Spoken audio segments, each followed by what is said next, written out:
एक बार की बात है, किसी गांव में बहुत टाइम से बारिश नहीं हो रही थी। बेचारे किसान बहुत मेहनत करते, बहुत कोशिश कर रहे थे कि जैसे तैसे उनकी फसल अच्छी निकल जाए, लेकिन बारिश के बिना वो चीज संभव ही नहीं थी। अब सबने थक हार के और सब कुछ भगवान के भरोसे छोड़ दिया और भगवान से बहुत प्रार्थना करने लगे कि प्रभु क्यों हमसे नाराज है। हे इंद्रदेव, आप क्यों हम हमारे गांव में बारिश नहीं करते। आसपास तो बहुत बारिश हो रही है, अगर बारिश नहीं हुई तो हम सबका गुजारा कैसे चलेगा, क्योंकि बेचारे वो सब लोग उस खेती बाड़ी पर ही निर्भर करते थे, उसी से उनका जीवन यापन होता था। लेकिन इंद्रदेव भी किसी बात से नाराज होकर बैठे थे। उन्होंने भी ठान रखा था कि करते रहो तो मिन्नत है, मैं तो नहीं बरसूंगा जब तक मेरा मन नहीं होगा। लेकिन गांव वाले भी हिम्मत नहीं हार रहे थे। सब अपनी अपनी तरफ से कोशिश कर रहे थे, अपनी अपनी तरफ से प्रार्थनाएं कर रहे थे। उन प्रार्थना करने वालों में कुछ बच्चे भी थे, बुजुर्ग भी थे, और कहते हैं कि बच्चों की बात ईश्वर जल्दी सुनते हैं। तो उस उनमें से एक बच्चे के पिता के सपने में आकर इंद्रदेव ने कहा कि तुम कुछ भी करो, मैं तो तब तक नहीं बरसूंगा जब तक कि शंकर भगवान का डमरू नहीं बजता। और वो अंतर ध्यान हो गए। अब उस व्यक्ति ने ये बात सारे गांव वालों को बताई। अब गांव वाले परेशान, वो बोले कि अब क्या करें, चलो अब शिव जी को मनाते हैं।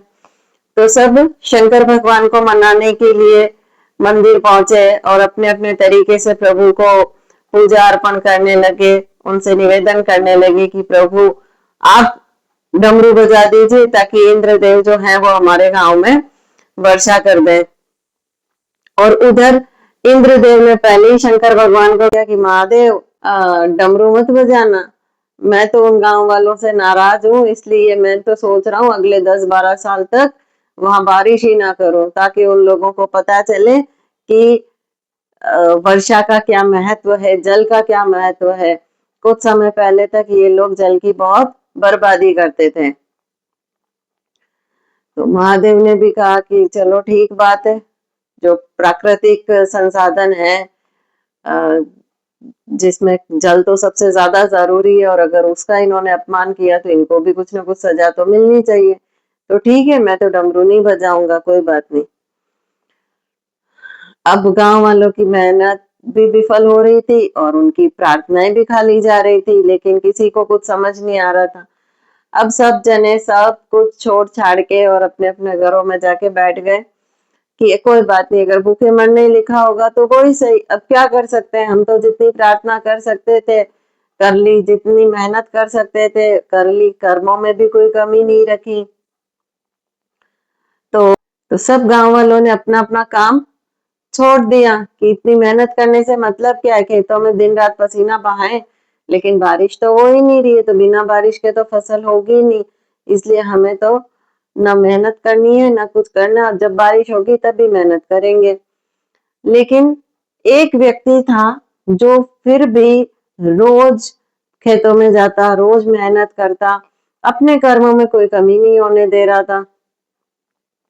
गांव वाले उसको बोलते भी सही कि तुम पागल हो क्या फालतू, जब तुम्हारी इतने टाइम से मेहनत बेकार जा रही है, हम सब अपने घरों में बैठे हैं, तो तुम क्यों इतनी मेहनत कर रहे हो, जब बारिश होगी तब करेंगे मेहनत, तब करेंगे गुड़ाई बुआई सब कुछ।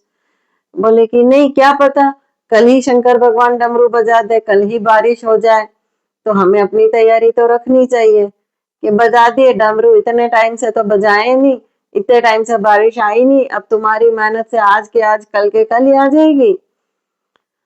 तो कि कोई बात नहीं, आपको नहीं करनी मेहनत तो आप आराम से घर पर विराजो, लेकिन मुझे तो मेहनत करने दो, मैं तो मेहनत करूंगा और ईश्वर उसका फल भी जरूर देंगे। तो उधर पार्वती माँ ने शंकर भगवान से कहा कि प्रभु बहुत दिनों से आपने डमरू नहीं बजाया।